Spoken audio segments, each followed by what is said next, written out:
Hi, welcome to the Light of Deception.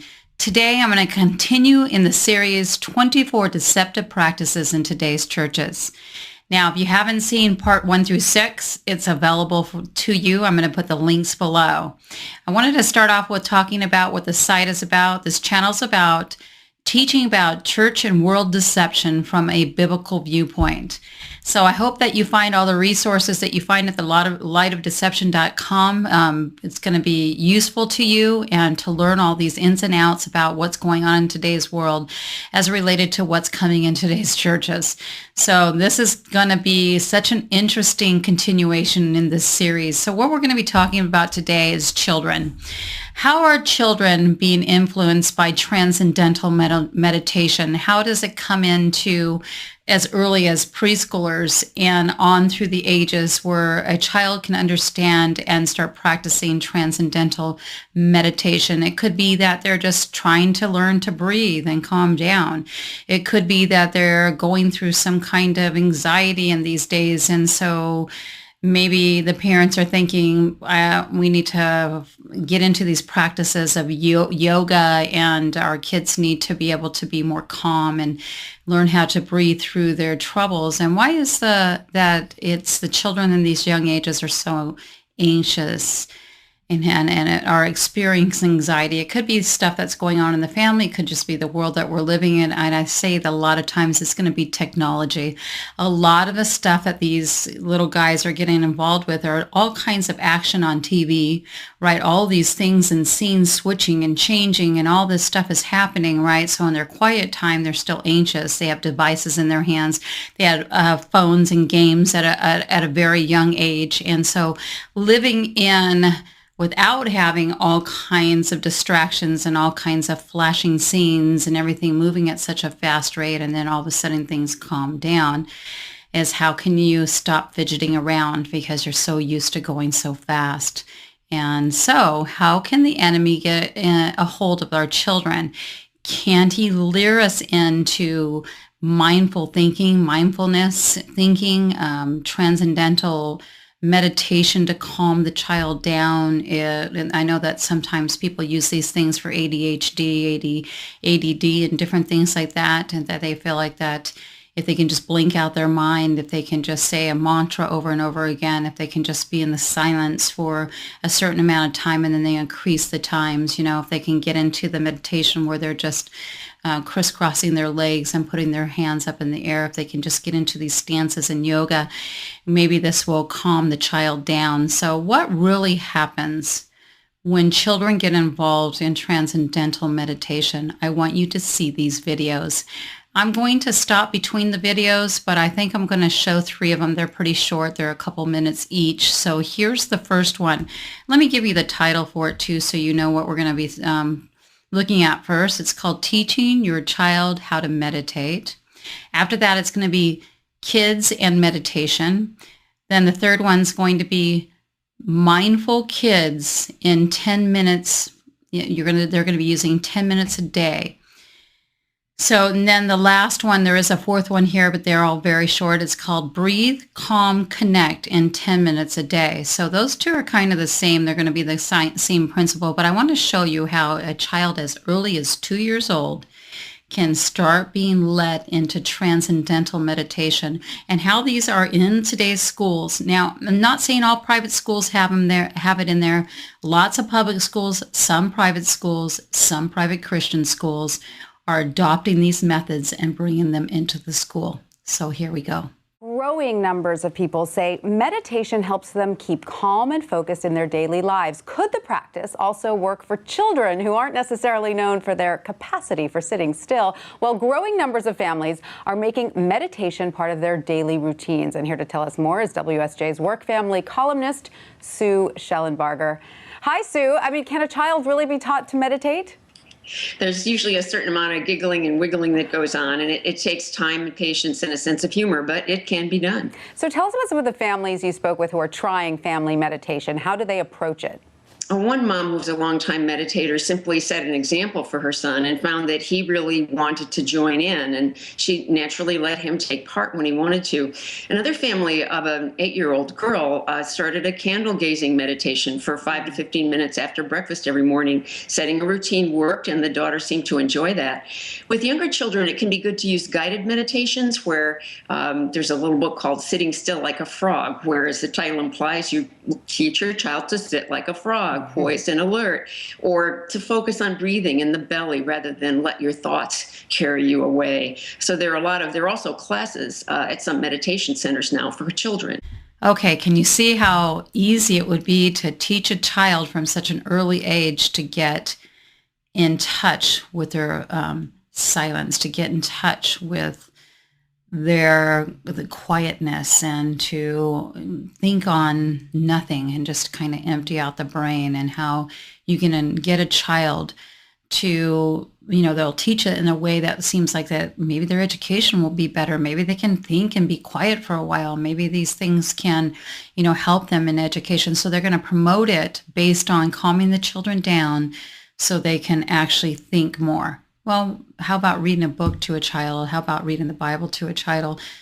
How about, just having quiet conversations, laying with your child and holding your child, having moments like that instead of being in transcendental meditation. So here is the next one.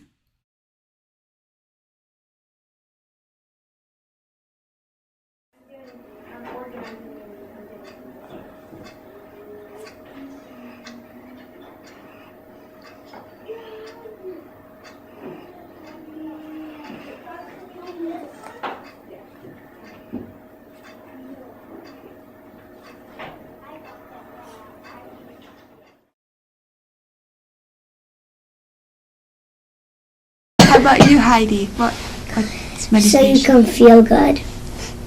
How about you? So you can relax and help your body make it healthy. Okay. Do you have another answer? To clear out your mind. To clear out your mind. Okay. Now, can somebody tell me what is the proper way to meditate? Just now you were explaining to me, how do you guys meditate? Go ahead. You fold your legs and you put your hands, position it like this, and then you close your eyes. You sit and crisscross applesauce or half lotus or full lotus, then you put your hands in the lap and you close your eyes. Can you show me what half lotus is? What's half lotus? Half lotus is you put your other leg up and you put your other leg up too. No, half lotus is only one leg, and full lotus is both legs up. Which one of you guys can do a full lotus? Can you show We me? do half lotus, but Yeah, I'll be ready. I've got it. Yay!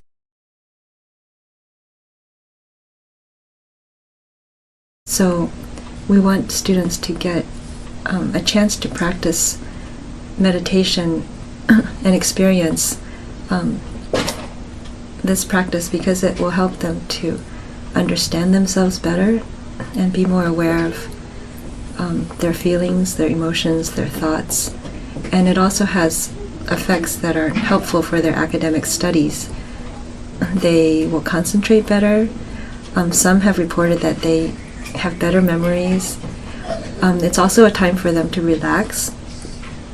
Perhaps, especially in the higher grades, there's a lot of stress from homework, from peer pressure, from just a tight schedule with lots of activities, and some have said that it's the only time where they really get to focus on themselves and not be doing something. And sometimes when they have problems, emotional turmoil, it's a good time for them to just reflect on it. And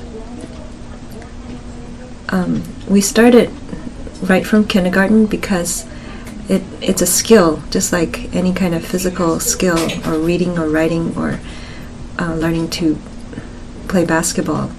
You have to build it up gradually. So young children it doesn't necessarily come naturally to them to sit quietly for a long time.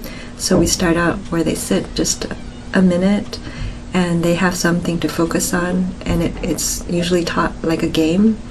So they find it to be fun, and then they gradually are drawn into learning how to sit quietly and be with themselves and observe themselves, both like how they're breathing and where their thoughts are and how emotions affect their body. So we also want them to be more mindful of their own thoughts, speech, and actions. And so we start out by having them try to do some practice of mindfulness, not only while they're sitting, but to carry that into their daily life. So in some grades, we've been giving them homework where they have to watch their breathing during the day, or right before they go to bed, or observe if they get into a upset state, what that feels like in their body, so that they really come to be able to have control over their bodies and their emotions. So really not so much a religious practice, although it could be combined, and sometimes it might be combined with chanting of a bodhisattva's name but that is also to help focus the mind and calm down. So some of the students really like the musical aspect of it, so we do chanting and they learn mantras, but sometimes it's just more the quiet time and focusing. See, it's so easy. The influence is there. And it just seems like, yeah, I want my kid to do really good in school. Yeah, I want my kid to quiet down so they can have a moment to get their thoughts together. But if they're emptying out their thoughts, what are you opening yourself up to? Here's the next one. Hello, it's Giselle from Kids Yoga Stories, and I'm excited to share with you today our Mindful Kids in 10 Minutes a Day resources. This one's for preschool to second grade, and this one's from third to fifth grade. And what we've been hearing from you is you're looking for mindful activities that's showing children that's an everyday practice, not just a one and done. For that reason, we've got 4 weeks of activities, Monday to Friday. So you've got lots of opportunity to gain momentum and show children that it's something that we do every single day and possibly throughout the day to help us take brain and body breaks. We're also hearing that you're having a hard time keeping or talking to the children about keeping still during mindfulness activities. And we're instead showing you lots of different mindfulness activities, sensory activities that encourage children to be more active or interactive. So it doesn't have to just be about sitting still. We've also heard that you're looking for self-regulation activities, and we've incorporated a lot of those within the sensory or are talking about different feelings. So there's lots of different varieties to work towards different learning styles and preferences. Now, can you imagine doing that for 10 minutes with your child and then just kind of starting it briefly and then increasing it up to 10 minutes? What that's going to be to a child that's really being taught Buddhist techniques, right? Hinduism, the backdrop behind what these children are learning. They have no idea what they're getting involved in. I don't even think the parents realize the influence that these things can have on young children. Here's the last one. Hello, it's Giselle from Kids Yoga Stories, and I'm excited to share with you our Breathe, Calm, and Connect in 10 Minutes a Day resource. And so what we've been hearing from a lot of you is that we are concerned about the health and wellness of our children, and we want to help them manage their big emotions, to help them to self-regulate, to build resistance, and to cope with any challenges that come their way. And we're looking to do this in a sort of simple, done for you, easy to implement, quick and easy activities. So we put this together of the focus on breathing more fully, calming ourselves in a variety of different ways, and connecting with ourselves and others in healthy ways. So I was going to show you what's inside this resource to see if it's a good fit for you. So first of all, it's a PDF download. This isn't a zip file, it's a PDF download, so it's super easy to print in color or black and white. I got this bound at a local printer. You can do that, or you can just view it from a device, whatever works for you. So in here it says welcome to, and it shows you our thematic ideas from Monday to Friday. So every Monday we have breathe activities, Tuesdays we have calming activities, Wednesdays we have connecting activities, Thursdays are for moving, and Fridays are for play. So we've got that combination for every week of these 4 weeks. We also have tips for using this resource. We've got some tips there. We've got a section on where to start, how you get started. And here's our weekly schedule. Okay, the weekly schedule has a variety of activities. So we've got breathing, coloring pages, poses, games, positive affirmations. So the idea here is to cater to all the different learning styles and preferences of our students. You never know what's actually going to plant a seed with a child and make the biggest difference. Okay, so there you go. You kind of get a full picture on how they're selling it, how they're bringing the Eastern meditation practices to your children and coming in with mindfulness practices. Go back and look at what I taught on mindfulness for adults and what the roots are and where it came in and how they brought it in from the Eastern mindset and into the West, and how it got into the schools, because it can't have religion tied into it. So it has to come in like a science, right? It has to come in a different way. So they knew what not to say and how to get it into the schools and how to teach your children a mantra, Buddhism, breaths, taking care of the child's breath to bring down their thoughts and to blank out the thoughts, right? And to open themselves up to things that they should never be opened up to. And a lot of times this can cause situations to get worse. They don't get better, and so just think about what is the dangers also for a young child that is into meditation. Can it be dangerous?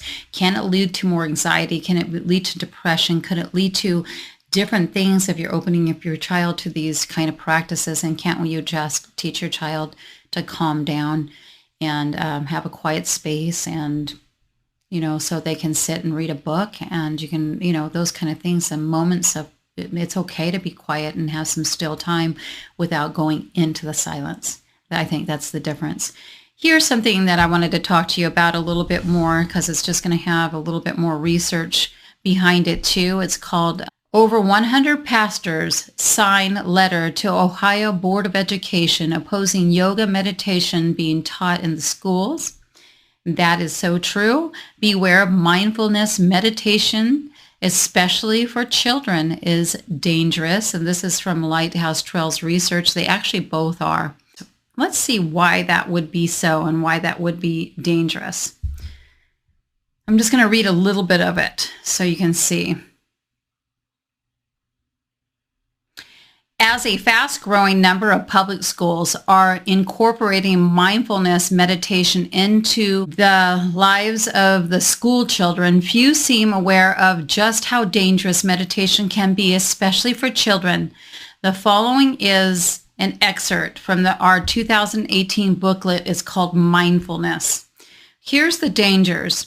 So it says, numerous research reports show that meditation can be dangerous, especially for the vulnerable and weak, a category in which children fit. A preface to an article titled, Meditation is touted as a curse for mental instability, but can it actually be bad for you? And it says, if it's so powerful, might meditation also do harm to sensitive souls? So he explains, meditation, for all its de-stressing and self-development potential, can take you deeper into the recesses of your mind than you may have wished for. People who were meditators and upon further research came to believe that meditation can be very dangerous. He found there were other professionals who agreed. In 1992, David Shapiro, a professor at the UCLA Irvine, published an article about the effects of meditation retreats. After examining 27 people with different levels of meditation experience, he found 63% of them had suffered at least one negative effect, and 7% profoundly advanced effects. So 7% had profoundly adverse effects. He continues, a number of Western Buddhists are aware that not all is plain sailing with meditation, and they have even given a name to the emotional difficulties that arise. The dark night, borrowing the phrase coined by the 16th century Christian mystic St. John of the Cross, to describe an adverse stage of prayer and contemplation characterized by the emotional dryness in which the subject feels abandoned by God. Meditation can invoke the following results. It can bring feelings of emptiness and even fear. It can bring changes in your sense of self and cause impairment in social relationships. It can be disempowering and keep you passive, contained, and compliant. There were side effects discovered in the U.S. research exploring the phenomenon of meditation sickness by interviewing nearly 100 people. They found while some experience bliss from concentration on their breathing and practicing loving kindness, others were left in pain and struggling to return to normal life. The article also reports on the study done by Brown University. The study published in the journal PLOS 1 describes the billion-dollar meditation industry with more than 20 mobile phone apps now devoted to mindfulness. Now, like we were saying, the guy that we talked about last time that we were talking, the New Age of the New Age, he was talking about coming from Transcendental Meditation, making all this money, teaching people these practices. He was totally involved and had a website going. He had a beautiful home. He had a nice car. And then he had this encounter with Jesus that sounded very mystical as well. So what I'm saying here is, although this can be very popular and make so much money, it can be dangerous. But medical reports document cases of meditation-induced psychosis, seizures, and mania, while Zen Buddhists have long acknowledged the existence of meditation sickness. A team led by the Brown University found that people could suffer ill effects from doing just half an hour of meditation or after only one day. Can you believe that? In the study, it was discovered that the most common side effects were fear, anxiety, panic, and paranoia.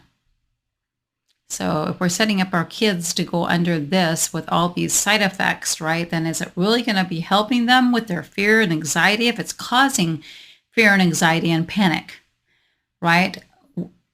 So we're opening them up to things that they're struggling with things because of all this technology and all these things that's coming out. They have a lot of energy. They're children. They're exposed to all kinds of different things. They might even have some traumas in their lives. So the parents are trying to be helpful and find them a way to get through these big traumatic times in their lives and things that have happened in their families. But they're leading them to the wrong place. Lead them to the Lord. Pray with your children. Spend time with them, talk with them, read with them, Okay, so there's another thing here. It says, this was experienced by 82% of those questioned, while 42% suffered hallucinations, visions, or illusions. And 28% said they had become hypersensitive to light and sound. That does not sound okay. So although these are talking about so many different things that are dangerous, why would you open this up to children? What are the real true benefits in it? And is the enemy ever taking a day off? He'd sure like to win the hearts and souls for children. So if you're dabbling into things that are anti-biblical, that have warnings are going through the whole entire Bible, warning you against not taking in these practices. You're either a Christian grounded on the Bible and the Bible truths, right? Or you're into some kind of worldly Christianity where you're blending the East and the West. You're bringing in Eastern mysticism into Christianity, and you're trying to merge the two, and you can't do that. Just like I said, you can take a full glass of water and boy, it looks good, right? And you put 2 drops of sewage into it, and do you want to drink it? It consumes the whole cup. So if you're putting in Christianity and dropping in, occult practices and divination practices, and you're adding that into Christianity, then it's just the whole entire cup is dark, right? It's toxic. So be very, very careful. We're just going to end this by saying the effects are well documented in Buddhist text as stages along the long, hard path to inner wisdom, but aren't featured in mindfulness meditation brochures. Meditation is, in fact, a far deeper, more complex, and less well understood process than many people realize. And then there's just a list of dangers going down here. Some dangers and effects of meditation. I'm going to leave the link for you below so you can see all these. We talked about some of this: difficulty eating, panic, psychosis, seizures, right? Visual hallucinations, unable to focus or work, a loss of sense of identity, psychotic depression, elevated moods and grandiose delusions, unrestrained behavior, pain, confusion, disorientations, feeling of emptiness. So why would we want to open our children up to this? Depersonalization, impairment of social relationships, sensory aberrations, disempowering, cause passiveness, and compliant, even when those are negative responses to certain situations. Wow. So be so very careful. Be careful, be careful. Yoga, you think it's just stretching and all these different movements, but each movement has a meaning behind it. What is the meaning behind it? Do your research to find out what those movements mean. Also, if you're getting into yoga, you might not know what yoga means yoked with. So what are you yoking yourself with? When I used to go to yoga classes way back before I knew all the dangers with yoga, they would always tell you to breathe in, breathe out. Imagine you are in a field and there's grass and the wind is blowing. Or you're at the beach and you're trying to, they're giving you all these visualization things that you can go into. But if I only knew that yoga meant that I was this is for people that are starting to reincarnate. They're later on in life, they're trying to let go of this life and get ready to reincarnate into the next life. Find out what yoked with means, and you don't want to yoke yourself with divination practices and open yourself up to occultism, and you have no idea that's what you're doing. So be so cautious and protect your children against these practices. I hope this helps you. Thank you for listening. Bye-bye.